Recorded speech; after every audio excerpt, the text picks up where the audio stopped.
kwizera kurarema ngira ngo abantu benshi ibyo ngibyo byo tubyemeranyaho.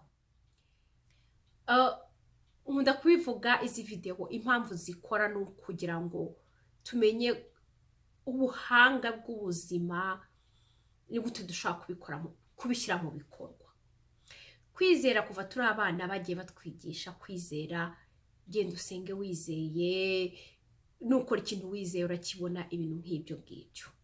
Ese kwizera mu by'ukuri ni iki? Nkunda gusoma Bibiliya rero kugira ngo nsobanukirwe ibintu bimwe na bimwe. Muri ibyo ngibyo byo kwizera, wenda reka dusome imirongo imwe n'imwe, ariko ntabwo buriya nize teolojiya, ntabwo nzi ubwo ibyo nsobanura ni ibyo umutima wanjye, ni ibyo njyewe mba nibwiye, ni ibyo nsobanukirwa nsomye Bibiliya. Ariko uyu munsi mfite umutumirwa w'umupadiri, bo baba barize teolojiya, baba bazi, ngira ngo hari ubundi bwenge baba barize mu gusobanura Bibiliya burenze ubwo twebwe dukoresha mu buzima busanzwe. Nubwo Umwuka Wera twese dusobanurira, ariko buriya hari abiga bisumbyeho, navuga Bibiliya cyangwa teolojiya, bashobora kubidusobanurira neza kurusha uko twe dukoresha ibyacu, ubwenge bwacu n'amarangamutima yacu. Uyu munsi rero araza kudusobanurira ko mu gihe ataraza,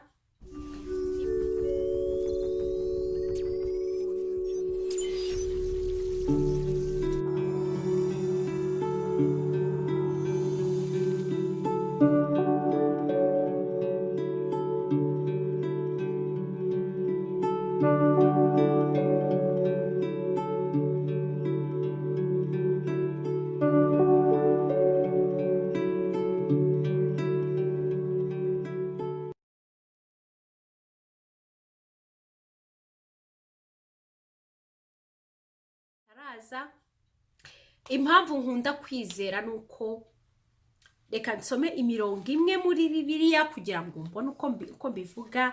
Hari umurongo muri Matayo ibice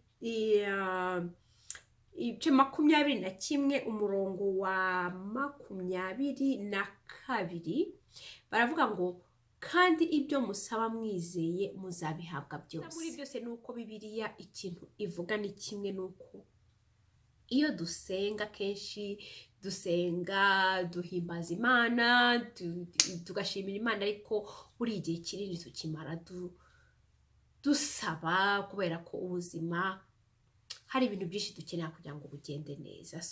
Dusaba Imana tuzi ko hari Imana niduha umunezero, niduha ibintu byinshi bitandukanye. Ubwo rero niyo mpamvu muri Bibiliya ntago bavuga ngo iki n'iki n'iki. Bibiliya ikivuga nk'aha ngaha ati icyo usaba cyose wizeye urakibona. Hari undi murongo umwe uri muri Mariko 11 umurongo wa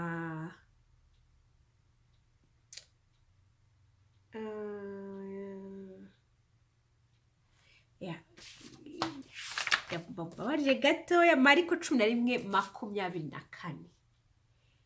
Nicyo gitumye mbabwira nti ibyo musaba byose mubishyizeho umutima, mwizere yuko mubihawe kandi muzabibona. Ubwo rero ibyo twakunda byose, intego twagira zose mu buzima, ntushobora kubigeraho udafite kwizera. Ariko se kwizera ni iki? Kwizera bikorwa gute? Padiri ataragera ahangaha ngo adusobanurire mu by'ukuri ese mu Bibiliya ni iki baba basobanura bavuga kwizera. Reka wenda njye mvuge mu by'ukuri kuri njyewe uko mbibona, uko mbikoresha, icyo bivuga iyo nsomye imirongo nk'iyi ngiyi. Dufite ibintu bitandukanye nk'uko nguko byose tugira. Nkanjye urugero, wenda akenshi abenshi ikintu kenshi twese dushaka ni umunezero, ariko buriya dufite bitandukanye. Hari umunezero, hari ubuzima buzira umuze, kutarwaragurika, hari urukundo, ibyo birumvikana, umugabo, umugore, kugira abana, ntibagiwe n'amafaranga, kubera ibintu byose ibintu byose uzajyaho hanze habaza gusaba amafaranga vraiment tuba tuyakeneye. Tugira ibyishimo byinshi, hari n'ibindi ntavuze ubwo wenda nivugiye ku ruhande rwanjye. Ubwo rero kwizera kuri njyewe, hari aho muri Bibiliya nabo babivuga ngo kwizera ni ukwemera ibyo utabona udashidikanya. Kudashidikanya ni ukuvuga ko nk'uko babivuze, niba nsabye ngo Mana ndashaka umugabo umeze gutya na gutya na gutya bitewe n'ibyifuzo byanjye, ngomba kwizera ko kugira ngo nshobore kubibona, ngomba kwizera ko uwo muntu nkahita mbyizera mu gihe cyose nsenze ngibisaba, ngomba guhita mbyizera ko ibyo bintu byabaye, nkatangira kubibaho. Nkuko niba umuntu akubwiye, reba nk'inshuti yawe ikubwiye uti mu kwezi gutaha iyi tariki nzaza kugusura kandi mfite kado yawe kuri anniversaire yawe, mfite ikado niye, icyo kintu urakizera kubera inshuti yawe ukuntu yizi, nta nubwo ubishidikanya, ubizi ko iyi tariki niyi, ukanabyitegura ugatangira kubitegura. Niba yakubwira ati niyi kanzu, ugatangira no kubipanga igihe uzayambara. No kwizera rero kuri njyewe nicyo bivuga, nuko niba nsabye ikintu Imana, mba nizeye ko icyo kintu ntangira kukibaho nkaho gihari koko, nkatangira kuko n'ikimana idusaba biragora. Niyo mpamvu abantu bamwe basenga, kuko twese turasenga, niyo mpamvu abantu bamwe basenga bakagira ibisubizo, abandi bagasenga ugasanga bitwaye igihe. Nuko tuvuga ngo ndizera, ariko mu by'ukuri kwizera kutagira ibikorwa kuba gupfuye. Ni gute rero kwizera dushobora kubishyiramo ibikorwa? Ni gute no kwizera byaba koko ibikorwa? Ukizera, kuko kwizera ntabwo ari amagambo, ni ikintu ukora buri munsi kugeza igihe uzabonera cya kintu wasengeye. Ni gute rero ushobora kwizera kugira ngo uzashobore kugera kuri cya gihe uzakibona? Ni gutangira noneho kubaho koko, niba ikintu wagisengeye ugatangira kubaho koko nk'uwakibonye, kuko nicyo Bibiliya idusaba. Padiri rero amenye ko ageze hafi, agiye kutugeraho mu kanya, buriya aradufasha gusobanukirwa neza icyo Bibiliya ibivugaho kwizera. Ariko hagati aho, oh my goodness, tubonye aho tuzajya tuganirira. Okay, sawa. Yeah. Hanyuma mbese nizere ko ukinyibuka. Ngaho ngero unyibwire. Izimi rya Karemera Kagahirwa Karwaye Guma rwa Matabaro, umukobwa w'abazigaba. Yego.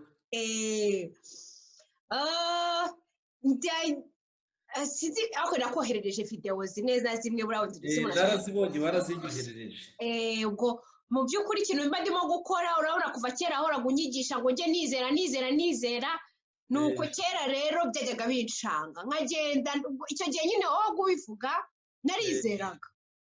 Nuko ariko namara gusohoka nagera mu rugo, ibintu bikongera bikiva, nkabyibagirwa kwizera.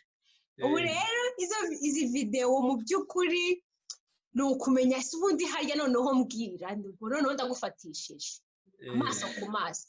Kwizera wabaga umbwira wagira ngo nkugire gute? Ni iki wabaga umbwira ngo ngende nkore mu by'ukuri?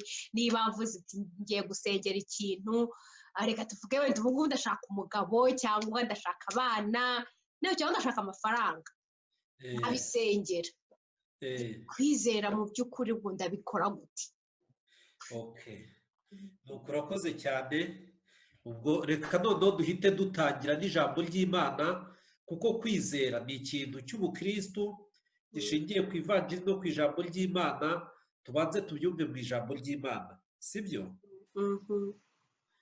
Reka dufate mu ibaruwa ya mbere y'Abanyakorinti, Pawulo yandikiye Abanyakorinti, umutwe wa 13, umurongo wa 13.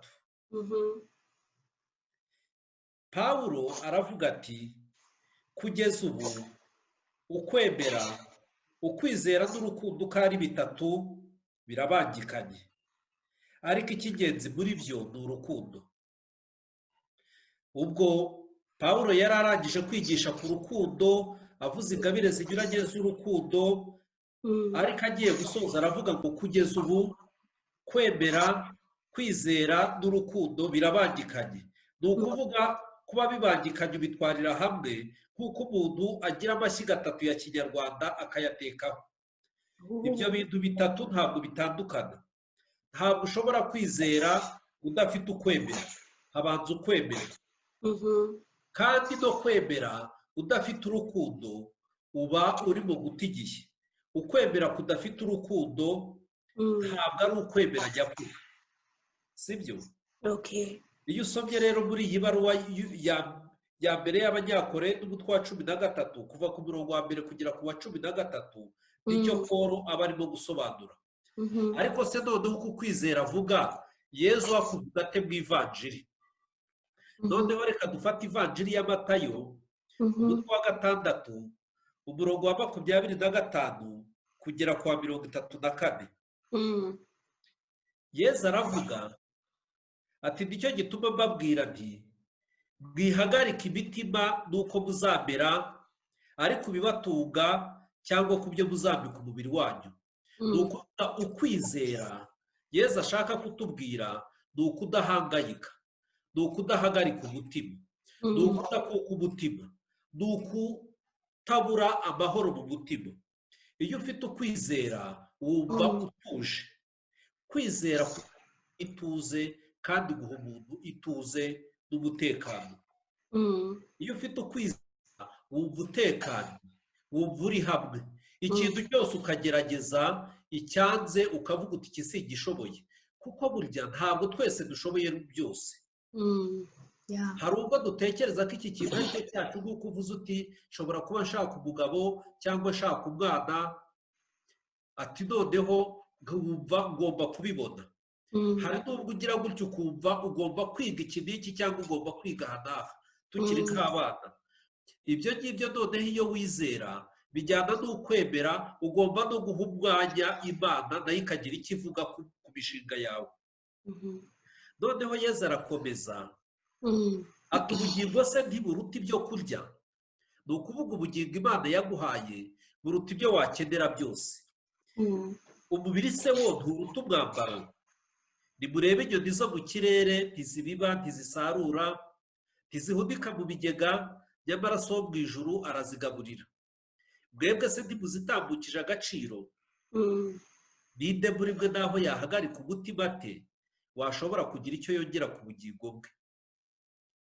Guhagarika umutima ntacyo bimaze. Kwizera gutuma umuntu yumva atuje, atekanye, adahagaritse umutima. Kuva noneho wanasenga ukavuga uti, Imana ndizera ibi ngibi n'ibi, ukumva Imana iri mu biguhe.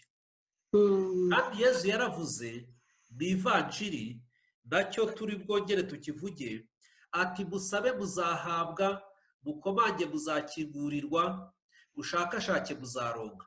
Kuko usabye wese ahabwa, ukomanza agakingurirwa, n'ushakashatse akaronka. Nguko kwizera. Ati nujya gusenga usaba Imana ikintu, ati genda wikingirane mu cyumba cyawe, usenge ubwire Imana itagaragara, ibona ibyihishe n'ibitagaragara. Ati so wo mu ijuru azi icyo mukeneye mbere y'uko mugisaba. Nguko kwizera kujyanye n'ukwemera.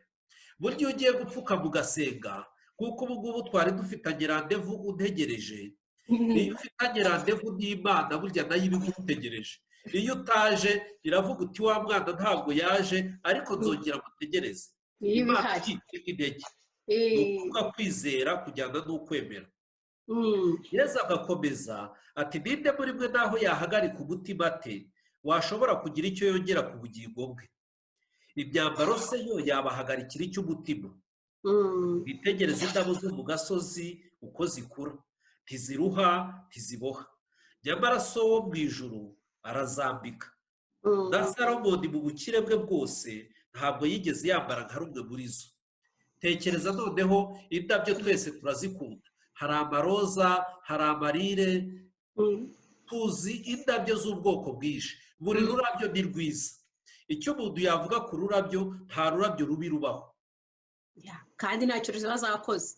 ntacyo ziba zakoze. Ni ukuvuga Imana n'izo ndabyo izitekerezaho.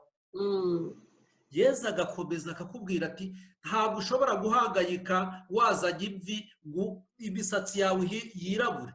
Wayitera akanta ariko guhangayika ntacyo byahindura ku buzima bwawe, nta n'akantu na gato, n'akaserire gatoya, n'akanyangingo gato ufite mu mubiri ntabwo ushobora kugahindura. Yesu agakomeza ati mwibunze rero imitima muvuga ngo tuzarya iki, tuzanywa iki, tuzambara iki, tuzatura he, bizagenda bite, amaherezo ni ayahe? Ubu se guhangayika ni ukubura ukwizera. Iyo wizeye wirinda guhangayika. cyokora bidusaba n'uburenganzira bwacu bwa muntu. Ntabwo ari ukuvuga ngo byose turabishyira mu Mana ngo tuvuge ngo turizera gusa ngo twe kugira icyo dukora. Mu Kinyarwanda baravuga ngo Imana ifasha uwifashije, mu Gifaransa bakavuga ngo aide toi le ciel t'aidera. Imana yaraturemye iduha inshingano. Yaremye Adamu na Eva ibashyira mu isi. Hari amagambo ane mu Kiyahudi yenda gusa yerekana inshingano za muntu. Imana irema muntu yamwise muntu Adamu, Hadamu mu Gihebureye, imushyira mu murima. Uwo murima bawita ngo Edeni, Hedeni. Urumva Adamu na Edeni, kuba uri umuntu ufite aho utuye, ufite aho ubarizwa, referanse ni inshingano zawe. Noneho kandi uwo muntu ngo yari afite amaraso amutembera mu mubiri kugira ngo abe muzima. Imana yamuhushyemo agira ubuzima, noneho amaraso aratangira aratembera. Amaraso bayita Adama, Hadama mu Gihebureye bivuga amaraso. Kandi uwo muntu kuko yaremwe mu gitaka, ubwo yari afite n'ibara ry'igitaka. Mu by'ukuri umuntu Adamu yari ikigina, yasaga n'itaka, yasaga nk'uko dusa nk'abirabura. Ni ukuvuga bifite isano bifitanye. Adamu, Adama, Edene, Edomu. Edomu bivuga itaka, ikigina, iryo bara. Ibintu bine birahuye. Umuntu afite amaraso n'umwuka bimubeshaho. Ugomba kurwanya intambara ubwo buzima bwawe Imana yaguhaye, ukabukomeraho, ukaburinda, ariko ukizera ko uramutse unapfuye Imana ibwakira. Niyo mpamvu Yezu ku musaraba apfa nawe yarahangayitse, aravuga ati Mana yanjye, Mana yanjye, Mana yanjye, icyatumye untererana ni iki? Eli Eli Eli lama sabakitani. Ariko arangije aravuga ngo Mana yanjye, nshyize roho yanjye mu biganza byawe. Nguko ukwizera. Uwo Yezu kandi mbere yo gupfa, mu gihe abantu bamushungeraga ku musaraba, we yahumurizaga uwo bari babambanywe. Mu gisambo kimwe cyaramutukaga kivuga ngo nturi Kristo, manuka ku musaraba, ikize natwe dukize. Ariko Yezu akicecekera. Ariko ikindi gisambo kikakibwira ngo wowe ntutinye Imana, twe turazira ibyo twakoze, ariko uyu nguyu we ntacyo yakoze. None icyo kirisengera ku Nyagasani, urangibuke nugera mu bwami bwawe. Kuko cyari cyabonye ku musaraba ko banditseho itangazo, ntabwo cyari kizi Yezu. Cyamenye Yezu babashoreye bagiye kubabamba, bahurira ku musaraba, ariko kibona Pilato ashyize ku musaraba we ngo Yezu w'i Nazareti, umwami w'Abayahudi. Arizera. Gihita cyizera, kiravuga Yezu Nyagasani, urangibuke nugera mu bwami bwawe. Kuko cyari cyumvishe ko ari umwami w'Abayahudi. Kuvuga rero no kwizera, kwizera ntabwo bijyana n'ubumenyi bwinshi. Kwizera Imana ntabwo bijyana no kumenya Bibiliya cyane. Kwizera Imana ntabwo bishaka no kumenya teolojiya nyinshi. Kwizera Imana ni nk'impano. Kuko hari umuntu wavuga ngo umuntu afite umutima ukomeye, mbese ni umugenzo, ngo umuntu arihangana. Ni ukuvuga ukwemera n'ukwizera n'urukundo. Muri Kiliziya Gatolika tubyita imigenzo nyemezamana, les vertus théologales. Ni ukuvuga impano y'Imana. Iyo wumva utabifite nawe ukiyumvamo, ugira guhangayika cyane, ubuze ukwizera, ubura amahoro, mbese ni nko kugira panike. Hari abantu bagira panike. Hari umukobwa w'Amerika y'Epfo muri Colombia twakoranye ikizami twiga ururimi, kandi nta diplome baguha, ntabwo bakwirukana, ni ukumva gusa ko wamenye ururimi, ariko umubwiye ngo ni ikizami ashobora ubuzima buramunanira buri minota ibiri ati mwari mugiye muri tuwarete turamubaza tuturwaye iki ati wonya iyo ubwiye urwaye ubwoba niyo nta manota batanga ubwoba ni indwara kandi uko guhangayika cyane iyo umuntu ahuye n'ibibazo bikamurenga bishobora no kumuviramo toroma kubura ukwizera iyo uri umunyantege nke bishobora kuguhungabanya iyo umuntu abuze ukwizera arakomereka ba bantu bumva ngo babura amahoro bakajya na depresiyo na anxiety ba bantu bagira depresiyo ba bantu bagira frustration ba bantu bagira nervosité ba bantu bagira kenshi ni ukubura kwizera kubera ko bagatinyesha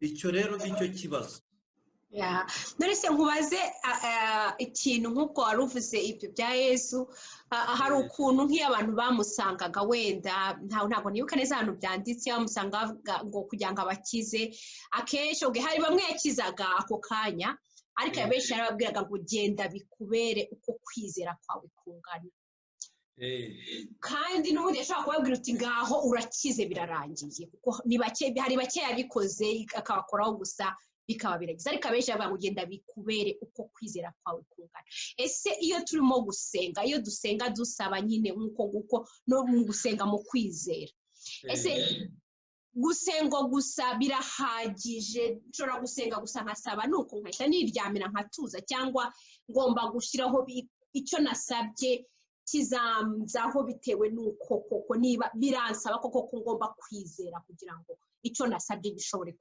kugeraho oya ntabwo ari uko bimeze gusenga harimo kondisiyo ni nk'eshanu reka tuzigire imana iguha utanayisabye nk'ubu ntabwo wigeze usaba imana ngo ikureme ntabwo wigeze usaba imana ngo ube umukobwa ntabwo wigeze usaba imana ngo ugire so witwa Karemera ntabwo wigeze usaba imana ngo ugire mama witwa Beatrice ntabwo wigeze usaba imana abavandimwe ufite umuryango ufite hari byinshi ufite byinshi cyane utigeze usaba imana imana iguha kubera urukundo rwayo niyo mpamvu hari zaburi ivuga ngo nimukuze imana kubera urukundo rwayo zaburi y'106 n'132 na zaburi nyinshi zindi ziravuga urukundo rw'imana rukora rwose utanabiyisabye ikindi cya kabiri ni ukwemera iyo wemera imana ukayisaba iraguha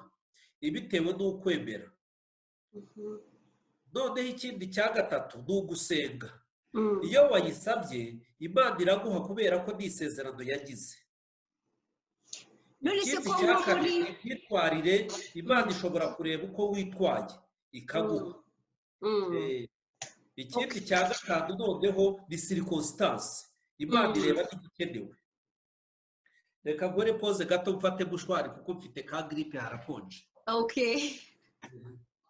ariko ubwo ni ugusemplifiya hari n'izindi nyinshi reka noneho guhe urugero rwo muri bibiliya ukunda imana mu bya roho mu by'imigenzo mu by'inema iguha utanabiyisabye gusa yari afite ikibazo cyo gucira imanza abahebureyi bakiri mu butayu bwa Sinayi bibagisha inama sebukwe uko yabigenza kubera ko ibibazo byari byinshi noneho sebukwe aramubwira ati wowe fata ibibazo bikomeye by'ingutu wumva ko ari wowe ugomba kubikemura ibindi bibazo byoroheje ati shaka abagabo 70 noneho ubashinge uwo murimo noneho Musa afata igihe cyo gusenga kugira ngo abo bagabo abasabire ni ukuvuga barabatoranyije barabatora barabyemera barabategura bigeze igihe cyo kubasabira kugira ngo abahe ku mwuka we kuri roho we babiri ngo bari barwaye batashoboye kuza mu ngando wa mwuka wari kuri ba bandi 68 bahari ujya no kuri ba bandi babiri bari basigaye mu rugo bataje ni ukuvuga niko imana yabishakaga kuko abo bantu bari batowe imana yabahaye ku mwuka wayo nubwo batari bahari kubera ko izi ko ntabwo bari baje kubera impamvu runaka kuvuga rero imana ntabwo tuyiha kondisiyo, iha uwo ishatse. Izindi ngero tuzi ko abahanuzi benshi batorwa mu bayahudi, nibwo bwoko bw'Imana, kandi bagatumwa ku bayahudi. Imana yagiye itora abahanuzi ikabatuma ku bantu batari abayahudi. Bamuzi ko ubuhanuzi Eliya na Elisha bagiriye abantu, ubwo yatumye ngo ku munyasiriya, undi atumwa ku mukecuru w'isariputa. Ni ukuvuga mu bintu by'inema y'Imana ntabwo dushobora gukora limite. Hari amakosa yigeze kuba muri Kiliziya Gatolika kera ku rwego rwa teoloji, bakavuga ngo ecclesia salus extra ecclesiam nulla salus. Kiliziya niho hari umukiro, hanze ya Kiliziya nta mukiro uhari, agakiza kahari. Ni ukuvuga ngo niyo wakwizera utari muri Kiliziya nta kizakuba. Ariko noneho baza gusanga iyo myumvire yabaga ari imitekerereze ivuye ku bayahudi. Abayahudi bazi ko ubuyahudi ntabwo wemera Imana, n'abakristo babitwara gutyo, noneho babyigerekaho kuko bavuga bati Yezu ni umukiza, kandi twe twaramwemeye, mwe twamwemeye. Bakumva ko barushaho gukira abayahudi, kandi bakibagirwa ko Imana yabwiye abayahudi ngo iri ni isezerano ntakuka ry'ibihe byose. Ni ukuvuga abayahudi baracyari mu isezerano, ntibyigeze rirangira. N'abasilamu bazi ko utari umusilamu utari umuntu w'Imana. Ayo ni amakosa. Burya niba ntugatekereze ko wemera abo ukeka ko batemera. Hari ubwo ushobora gusanga bakurusha kwemera, cyangwa ibyo wasabye nabo Imana ikabibaha batabisabye. Kenshi rero ntabwo tugomba kugira ishyari, ntabwo tugomba guhangayikira umuntu ubonye nk'ibyo twasabye. Wowe ujya usenga wishime, uburyo ngo nizeye ko Imana iri bumve, igihe cyawe kirasizagera. Ikindi Yezu yigeze kuvuga nanone mu ivanjiri, aravuga ngo icyo muzasaba cyose mu izina ryanjye mwizeye ko azakibaha. Urumva iyo ni kondisiyo yo kwizera.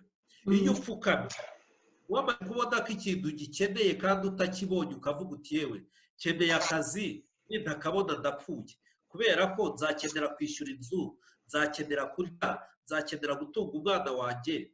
Ukavuga uti Mana rwose mfukamye imbere yawe, ndakubwiye ndakwiyeretse, nintabona akazi ndapfuye. Utubuse Mana nzajya gusabiriza binteye isoni, nzajya se kuba indaya ngo nicuruze. Utiya Mana rwose ukamusaba Imana, niba uyisabye akazi izakuha. Kuko Yezu yaravuze ngo ninde mwana wasaba umubyeyi w'ifi akamuha inzoka, cyangwa yamusaba igi akamuha ibuye, cyangwa yamusaba umugati akamuha ikigenjonjorwa. Ati rero niba abantu muzi guha abana banyu ibyiza, na so wo mu ijuru azabaha ibyiza birenzeho. Uko niko kwizera. Tugomba kwizera ibyo yavuze. Urundi rugero rwo muri Bibiliya ni umugore witwa Ana, nyina wa Samweli. Ngo yahoraga mu rusengero muri hekaru asenga, kuko yari yarabuze urubyaro, asaba Imana umwana. Ndetse bigeraho umusaseredoti witwaga Eli yatekereje ko ari ubusinzi kaba yasinze, kuko yazaga gukinga igihe cyose akamusangamo, yaza gukingura akaba yahageze. Ariko yari yaravuze ngo Mana sinzava mu rusengero rwawe utampaye umwana. Urumva icyo yashakaga. Yarazi icyo ashaka. Yaboneye uwo mwana, yaragiye amutura Imana, amushyira Eli, ati dore wa mwana nasabaga Imana, ati ndamuguhaye nzakorera Imana. Uwo mwana amwita Samuel. Samuel biravuga ngo Imana yaranyumvishe, narasenze Imana iranyumva, none ndayishimiye, kubera ko itegeko rivuga ngo umwana w'uburiza azegurirwa Imana. Yari umwana umwe rukumbi yagiraga, ariko aramutanga kuko ari uburiza. Urumva ko kwemera kujyana n'ukwizera. None se ko hari nk'ahantu bavuga, Yesu avuga ngo kwizera kutagira ibikorwa kuba gupfuye. Ndabyumva ko gusenga mugana utizeye n'undi ntaho ugera.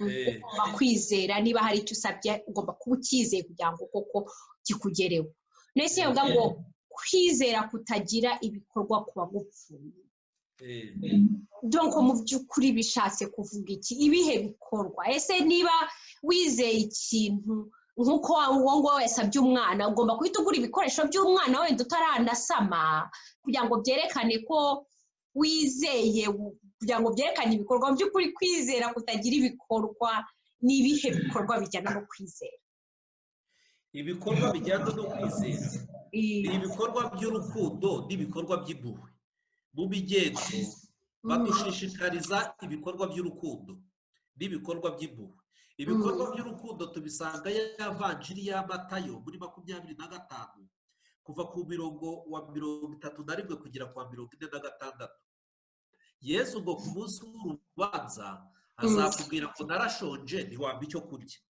ni ukuvuga uvuze ngo ndemera ndizera ariko udafasha abakene n'imbabare ntacyo uba umaze urukundo ni rwo rwa mbere karitasi niyo mpamvu umukristo agomba kwita ku bikorwa by'urukundo ndetse n'umuhanuzi Izayi yaravugaga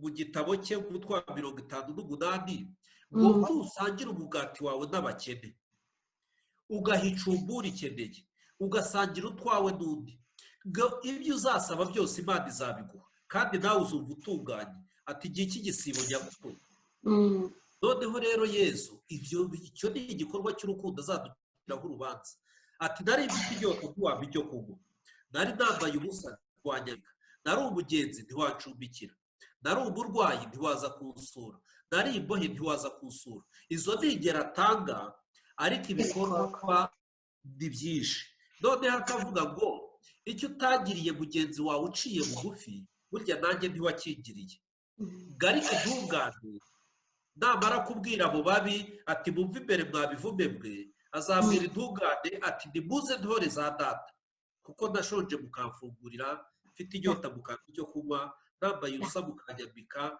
ndi umugenzi mukancumbikira ndi imbohe mukasura n'ibindi none si ubwo tuvuge nasenze ndimo gusaba akazi nk'uko nyine nta kazi mfite kandi mfite umuryango wo gutunga nkavuga okay ngiye gufata umwanya nsenga Imana nyisaba akazi kandi bizeye ngomba gukora ibyo bikorwa by'urukundo kugira ngo mpamanye kwizera oya ntabwo ari kondisiyo ibikorwa ntabwo ari kondisiyo kuko niyo Imana yaguhaye ibyo byose n'ibyo ugomba kubikora ibikorwa ntabwo ari nitabiguhaye ngo ibyo ugomba kubikora no obligation izo no obligation mbese kuko ibaze waba uri umwana usuzugura umubyeyi cyangwa utita ku byo umubyeyi yakubwiye urugero igihe rero ushatse gusaba ikintu umubyeyi ugatekereza ko nawe udakora ibyo akubwiye wumva udafite isoni n'ikimwaro ni byiza ariko iyo uvuze ngo none se mbere y'uko njya gusaba papa iki n'iki uwabanza agakora bya bintu yari yarambwiye mbese ni uburyo bwo kumugusha neza noneho niyo mpamvu isezerano rya kera hariho abasaseredoti bene Levi kandi no mu isezerano rishya muri Yezu Kristo abasaseredoti ngo batura ibitambo by'ubuhoro kugira ngo buhure Imana ni ukuvuga hari byinshi dukora mu isi bibi bikarakaza Imana hagomba kuba rero abantu bihaye Imana bakora ibyiza byinshi bahora bayisenga bahora bayitura ibitambo bahora bagira iki ngo ni ukuyuhura kuyigusha neza ibyo bikorwa bituma niyo waba uri mubi hari ubwo waba warakoze ibintu bibi hari ubwo uba ufite ingeso mbi hari ubwo uba witwara ukuntu n'uku batiri igeretse ko igiye gushira mu minota 5 iragira ubwo ngubwo iyo witwara neza bituma ugusha Imana neza ku buryo iyo ugiye kuyisaba itareba cya kibi wakoze itareba za ngeso zawe ahubwo ireba iryo sengesho ikavuga uyu mwana ariko nubwo afite ibintu ibi bitagenda afite n'ibindi bigenda mbese umera nk'umunyeshuri bakosora ntibarebe za sayibagiwe ntibarebe kuko ari umwana mwiza mu ishuri bakareba ko yiga neza naho ikindi kibazo ngira ngo ikindi numvaga nshaka gusobanukirwa ni nyine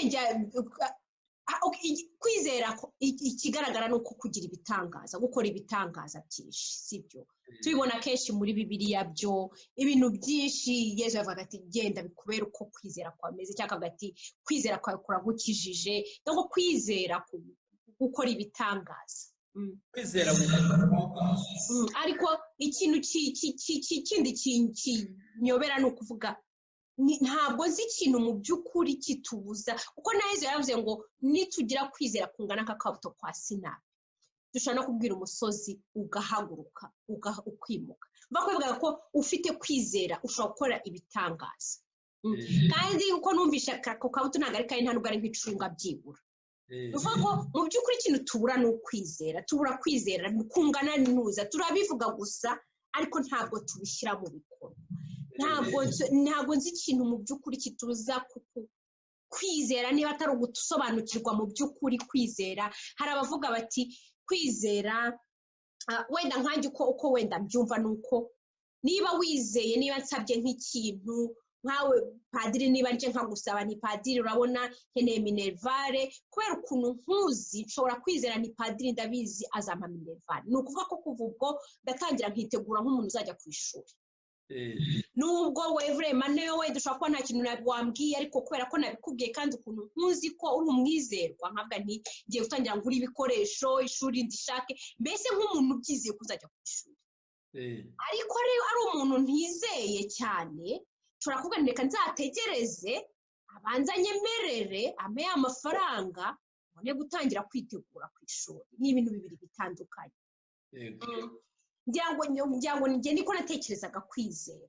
ariko ngira ngo nanone ntabwo nzi ikintu kidutera limitasiyo. sinzi niba wenda muri experience yawe warabonye ikintu gishobora kuba gituma tutagira nkuko at least wenda ako kabuto ka Sinayi wenda kukagezaho biragoye, ariko byura tugire kwizera, byibura twizere mu Mana, tuyizere. niba nsenze ni padiri buriya ngenda ashaka umugabo umeze gutya na gutya na gutya, mbyizere ubwo nyine, ubwo igihe cyose mbivugiye ubwo Imana yabyumvishe igomba kumumpa uwo mugabo umeze gutyo. sintagire ibyo gushidikanya bikavaho, ariko icyo kintu ubwoba buranga n'ubundi nkatangira kuzajya n'ubundi mpora ndira nabuze umugabo kandi narasenze, kandi bizi ko nasenze. ni iki kitubuza? ni iki muri experience yawe ni iki ubona kitubuza kwizera mu by'ukuri? umva rero reka gusomere mu ibaruwa ya Yakobo umutwe wa 4, nawe urahita ubyiyumvira. turasenga tugasenga nabi, sibyo? birashoboka. Yakobo ukuntu abivuga rwose arahita agusubiza. niba gukora igisubizo mu ibaruwa ya Yakobo umutwe wa 4 umurongo wa mbere kugera mu wa 4 barakubaza ngo amakimbirane akomoka he, cyangwa se intambara muri mwe zituruka hehe? ibyo byose ntibyaba bituruka ku byifuzo byanyu birwanira mu myanya y'umubiri wanyu. murararikira ariko ntimutunga, muri abicanyi n'abanyeshyari nyamara ntacyo muronka, murwana kandi mukavurungana, ariko ntimugire icyo mugeraho, kuko mutazi gusaba, kuko mutazi gusenga. kuko icyo ashaka kuvuga biriya byose tubamo bya buri munsi byica isengesho, n'umuti ukanywa n'ikiwica, sibyo? uzi ko imiti igira ibintu bizirana. agakomeza ubwo ni ku murongo wa 3, umutwe wa 4 umurongo wa 3, kuko gusaba kwanyu nta kindi kugamije uretse gutagaguza ibyifuzo byanyu. Kristo Yesu akuzwe. ni ukuvuga amasengesho yacu dusaba Imana ibyo dukeneye, ariko noneho kwibaza ikibazo, ariko se koko ibi bintu turabikeneye cyangwa se ibyo bintu? noneho Imana rero kuko izi ibyo yaduhaye, Imana izi ibyo dukeneye n'ibyo tudakeneye. hari ubwo ushobora gusaba ikintu Imana ntikiguhe kuko izi ko atari cyo ukeneye, cyangwa hari ubwo usaba ikintu wumva ari cyo ukeneye kandi mu by'ukuri atari cyo ukeneye. Mbese ni nk'uko umuntu yaba azi icyo ukeneye, wenda akavuga atakeneye kujya mu nzu ziteye urufunguzo, akaza agasanga waheze hanze kandi azi wenda nk'urufunguzo warushyize cyangwa warutaye ararutoragura aje arukuzaniye, akavuga ati nsaba ikintu ushaka kigufashemo, ariko wenda ukanga kumubwira ko ataye urufunguzo ukihagazeho ukamubeshya utari ko se nk'ubu icyampa akazi cyangwa kandi wazi ikibazo ufite muri ako kanya ari urufunguzo, sibyo? kuko noneho kenshi iyo dusabye ibintu koko tubikeneye Imana irabiduha. Burya ikintu usabye Imana ntikiguhe, menya ko utagikeneye ko kitari ngombwa. nk'umuntu ushaka umugore n'umugabo cyangwa amafaranga kandi akennye nawe ari ngombwa oya imyaka yagiye. oya ikindi Imana igira igihe cyayo. Iyo ubwo dusenga dusa n'aho abategeka Imana, kenshi n'amasengesho yacu ari muri imperatifu, donne-moi donne-moi donne-moi Seigneur donne-moi. ariko nk'uwakubwira ngo ujye kuvugana na perezida wa repubulika cyangwa ujye kuvugana n'umwami w'igihugu, uhita uhindura imvugo. kuki abantu tuzi kugira uko tubavugisha ariko icyo cyubahiro ntitugihe Imana? Mbese dusenga Imana kugira ngo n'isuku uhigisha ubangure ugakubita, wagira ngo Imana n'imbwa ushumuriza uvuga ngo wagira ngo Imana ni deregisiyo y'imodoka ukaraga ntabwo Imana ari uko ikora. ntabwo Imana ari uko ikora, igira igihe cyayo. dusubize ibyifuzo byacu gusa. ndabyumva aho ngaho. mbese ntago bigize, ntago byoroshye. ubwo ni uko hari igihe nyine ubwo umuntu yibaza akavuga ati kuki bamwe basaba ntibahabwa abandi bagasaba bagahabwa, kandi Imana ivuga ngo ntabwo itoranya ku butoni. cyangwa wamugana ubwo ni uko ibizi buri wese icyo ikeneye, cyangwa wenda ushaka kwigisha umuntu kuko hari igihe uba ukeneye ikintu mu by'ukuri koko, kandi koko ibintu atari no kuvuga ngo nayo n'umuntu wese ashobora kubibona ati aka kanya ukeneye iki. n'Imana iyo byose ibizi ikavuga ati ibintu birakomeye nyamara ukeneye akazi, ariko wenda ntukabone. kugerageza kugira ngo irebe ko uzi kwihangana koko kungana. my goodness, mbese ntabwo bizoroha.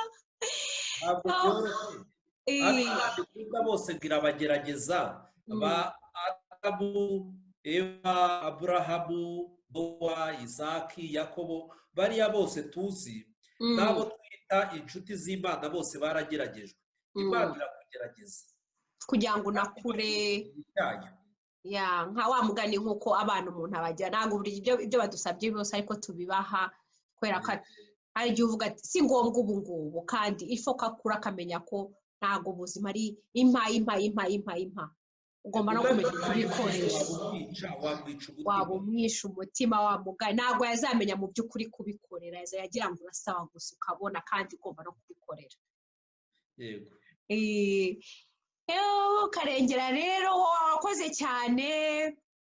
ibyo ari byo byose hari abantu benshi bifashije, ubundi akenshi muba mwicaye hahandi imbere nyine mukatwigisha, nkataha ibibazo bindembeje ntari bupfe kubona uko ndi bukubone. none rero ibyo ari byo byose nizere ko hari bamwe mbarije kugira amaso ku maso ukaba udufashije kubisobanura. ntabwo ari kenshi umuntu abona padiri amaso ku maso gutya. Imana ishimwe cyane. ubwo nugira ibindi bibazo uzampamagara twongere tuganire, tujye dukomeza dushyireho ikiganiro gutya cyane rwose. ubwire utegurire inyigisho tukiganireho yankwibarize, nzajya mbwira n'abantu bampa ibibazo bimwe bikakaye, bya bindi nyine ubundi twibikira tukabitahana. byiza yababwira babime mbikuzanire. wakoze cyane vraiment, Imana iguha umugisha no ku mwanya wawe. ubwo byo harigira indi sije numva, cyangwa hari igihe abantu batanga komenti y'ibintu bashaka kumenya cyangwa nanjye ibyo numva ngize nzajya nkubaza niba ushobora kutwemerera tukaganira ukaba wadufasha mu buhanga bwanyu nuko Bibiliya bitubwiraho bikaba byadufasha ubuzima kuri iki gihe. Hari video ishize navugaga nti wagira ngo ubu bintu byose byabaye tuvuga ngo twakoreye muri China, ubuzima busigaye butugora benshi. Kera abantu ngira ngo bari bakomeye, ntabwo mbizi niba ngubu byarabaye byinshi cyangwa twe tworoshye, ntabwo mbizi, ariko abantu benshi ubuzima burabagora. Abantu benshi usigaye usanga bagira depression, abandi bakiyahura. Ibibazo birahari ariko ifoko tubicamo kandi igihe gikemura byose. Iyo ufite ukwizera kugufasha gusubiza ibyo bibazo.